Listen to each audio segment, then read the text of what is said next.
భక్తపరాధీనుడై మహానుభావుడు ఎంతమందిని రక్షించాడో. అందుకే భీష్మాచార్యుల వారు భాగవతంలో స్తోత్రం చేస్తూ త్రిజగన్మోహన నీలకంతితను ఉద్దీపింప ప్రాభాత నీరజబంధు ప్రభమైన చేలముపయిన్ రంజిల్ల.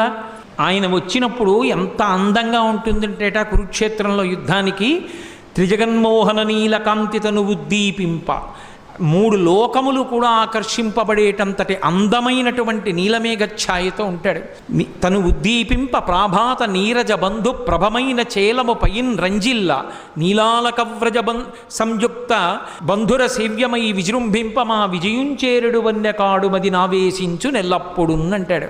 ఆ ప్రాభాత నీరజ బంధు ప్రభమైన అంటే తామర పువ్వులకు మిత్రుడైనటువంటి ప్రభాతకాల సూర్య భగవానుడి యొక్క కాంతి ఎలా ఉంటుందో అటువంటి చేలమును కట్టుకున్నటువంటి వాడు. అటువంటి కృష్ణుడు అర్జునుడి రథం మీద కూర్చుని సారథ్యం వహించాడు కాబట్టి బ్రతికాడు.